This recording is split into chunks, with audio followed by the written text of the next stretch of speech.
cultural, hoy desde la localidad número 3 de nuestra capital, Santa Fe.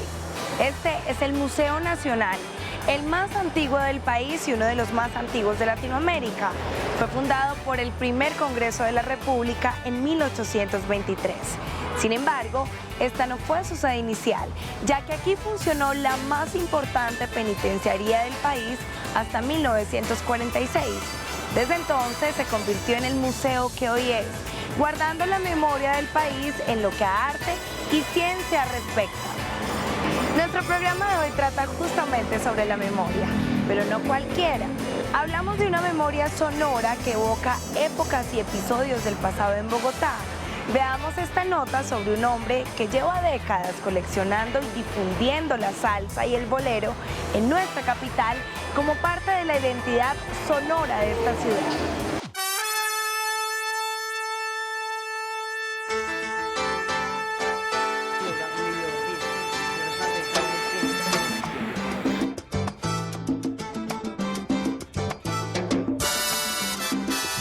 Yo soy César Pagano Villegas, nacido en Medellín, 18 de noviembre de 1941, con estudios en ciencias sociales, sociología, sin grado, pero con un interés y aprendizaje por la música que aún no ha terminado. Mi relación con la música pues arranca desde niño y de estudio de canto y toda esta cosa, pero lo profesional en Bogotá es fundamentalmente a partir del goce pagano desde 1978 y después con Salomé. Simultáneamente a eso me inicio como periodista colaborando en periódicos, en revistas, en la radio que tanto me agrada y en la televisión. Empiezo a recopilar entrevistas por satisfacción personal y quizá para compartirlas con unos amigos. Pero cuando estos discos y esas entrevistas y otros documentos que tengo fotográficos y de video, etcétera, toman una cantidad ya sobresaliente de cantidad y de calidad, entonces ya pienso que esto debe cumplir otro tipo de cometido. El maestro Luis Carbonell le oía una vez expresarse de que usted una canción nunca la canta de la misma manera. Con mis experiencias de cerca de 40 años, tanto en el goce pagano como en Salomé, mi trato con los músicos, con el público, con una serie de gestores culturales y de colegas, pues me llevaron a acumular esta discoteca que está acá y 1.600 entrevistas de personajes internacionales y nacionales que yo pienso que pueden cumplir una función muy importante en la reconstrucción de la memoria y en la preservación de la misma, ¿no? Me gustaba mucho la música de trío. Luego cuando me voy a la ciudad de Nueva York, pues donde estaba el mambo, el cha-cha. Uno comienza esto en forma natural de disfrutar hablando con los músicos, con Pérez Prado, con Cachao, con Mongo Santamaría, con Eddie Palmieri, o colombianos como el maestro Guillermo Abadía Morales, quien no daba entrevistas, pero logré convencerlo, con Daniel Santos, con Celia Cruz, con Joey Arroyo, a quien tuve la fortuna de poder disfrutar 1 hora y media de entrevista con él, ¿no? A Francisco Zumaqué, a Toño Fernández, el fundador de la gaita cantada en Colombia. ¿Recuerdas de esa coral algún repertorio que te gustara especialmente, algunas piezas? Yo creo que en el pasado y ahora también siempre habrá música importante, pero la del pasado se va perdiendo en la medida que no se transmite masivamente a las nuevas generaciones. Y tenemos así a nivel continental que están en peligro de extinción el danzón, el tango y el bolero. Y en Colombia, el torbellino, la guabina, el pasillo fiestero, la rumba criolla, también han entrado en un declive muy preocupante.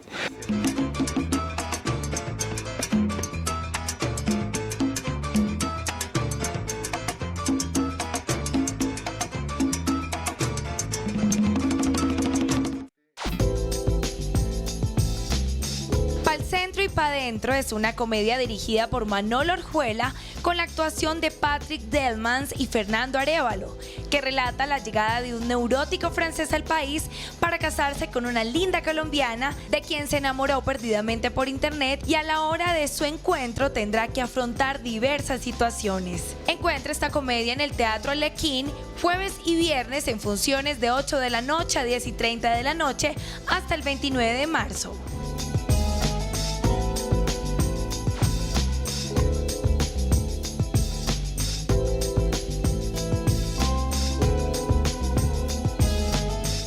El Teatro Jorge Eliezer Gaitán se construyó entre 1939 y 1940. Ha sido el teatro más importante de la capital durante décadas y el más grande del país, con una capacidad para 1.745 personas. Fue, sin embargo, hasta 1979 que se bautizó con el nombre del caudillo liberal asesinado. La nota a seguir nos habla de una herramienta de comunicación sin la cual nuestra historia tal vez hubiese sido otra. Una herramienta que fue fundamental precisamente para difundir la noticia de la muerte de Gaitán.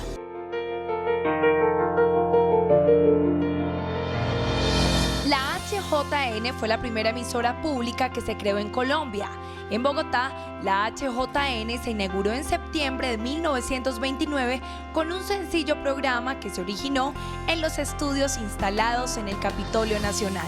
Desde allí, la señal iba al transmisor Telefunken en Puente Aranda, al occidente de la ciudad. La primera transmisión se dio con un sencillo programa en el que intervenía la orquesta musical del maestro Alejandro Wills y la lira de Pedro Morales Pino, reconocidos músicos de la época. Igualmente se transmitió un discurso de José de Jesús García, ministro de Correos y Telégrafos. Se consolidó en la cotidianidad de las personas que iban adquiriendo sus radios y tuvo su máximo auge cuando Colombia se enfrentó al Perú en los años 30 en una guerra que definió parte de los límites fronterizos. En su primera etapa, la emisora HJN transmitía de lunes a sábado entre las 8 y las 10 de la noche. Además de música, los oyentes podían escuchar conferencias, noticias de Colombia y el exterior, notas de la vida diaria en Bogotá e información general. Transmitían cuñas publicitarias que ayudaban a su sostenimiento, pero una política dada en la administración del presidente Enrique Olaya Herrera consideró que era deber del Estado sostener la emisora, y así ocurrió con la HJN y su sucesora, la Radiodifusora Nacional de Colombia. Ya regresamos con Distrito Cultural. Nacimos sin saber hablar, pero vamos a morir diciendo. Canal Capital, televisión más humana. Hace poco tiempo inicié una travesía que estoy dispuesto a conquistar. Quiero ser cómplice del progreso, traer conmigo la historia y vivir del ahora. Ha sido difícil, pero cuando todo está a tu favor, los sueños se cumplen. Encontré un lugar que ha crecido conmigo. Encontré una red de bibliotecas para quien soy valioso y ahora hago parte de ella. Siga con nosotros en Distrito Cultural.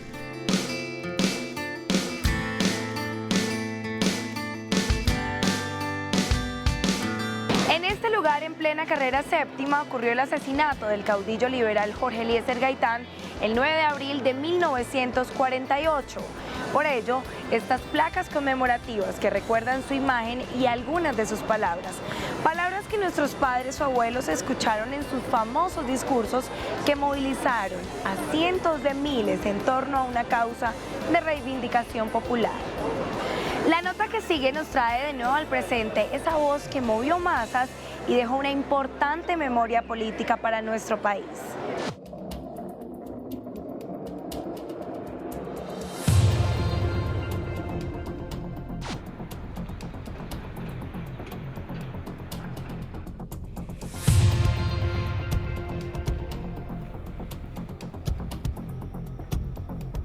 Que nos hablen de esto los candidatos de la oligarquía. La Fonoteca de Bogotá es un proyecto del Archivo de Bogotá que busca recopilar y conservar las grabaciones de sonidos y voces de la ciudad. Nadie hubiera podido producir en este país. La memoria se construye con diferentes fuentes que incluyen documentos escritos, pero que también incluye todo lo que la gente ha escuchado en la radio, en las calles, en los discursos en la plaza pública. Y desde ahí el interés del Archivo de Bogotá es poder construir la memoria diversa a través de la inclusión también de archivos sonoros. Que se siente el Partido Conservador y sobre todo sus zonas juveniles que nada tienen que ver con los viejos caciques. Gaitán habla de nuevo fue el primer proyecto de la Fonoteca del Archivo de Bogotá que busca divulgar la memoria sonora de la ciudad. En esta entrega se preparó un CD que contiene 11 tracks con diferentes discursos de Gaitán en su época de candidato a la presidencia y que muestra a la ciudadanía todo el contenido político del discurso de Gaitán y además una forma de recordar su voz que es parte de la memoria de muchos bogotanos. Seguramente todos tienen padres y abuelos que aún recuerdan cómo sonaba la voz de Gaitán y cómo es parte de nuestra memoria. El Archivo Bogotá quiso divulgar a la ciudadanía a través de un CD. Gaitán siempre habló que la diferencia entre partidos conservador y liberal no era tan grande como se decía, que la verdadera diferencia estaba entre la clase dominante, la oligarquía que él llamaba, y el pueblo. Por eso varios tracks del disco muestran justamente su continua alusión al pueblo como la base política del país en la oposición a una clase dominante oligárquica. Otros tracks del disco presentan una parte muy importante de Gaitán, que era su manejo como orador. Gaitán siempre fue un personaje que supo que el manejo de la voz y el manejo del discurso en plaza pública era parte fundamental de su carrera y se preparaba y hacía ejercicio, natación, remo para ampliar su diafragma, estudiaba muy bien sus discursos y además tenía un sentido muy interesante del manejo teatral casi del discurso porque sabía cómo ir llevando a la audiencia desde un estado tranquilo, suave, ir introduciendo el tema poco a poco hasta que al final llegaba a grandes gritos y a grandes llamados al pueblo, que era lo que hacía que la gente lo quisiera tanto en gran medida.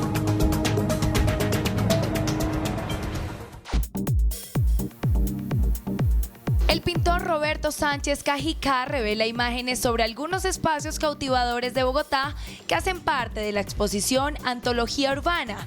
En su pintura redefine espacios comunes como interiores de las casas, su taller, muros inacabados, calles, sitios corrientes y misteriosos que forman parte de la metrópoli latinoamericana donde confluye el caos con sus imágenes cautivadoras. La muestra estará en la Biblioteca Pública Parque El Tunal del 12 de enero al 9 de febrero.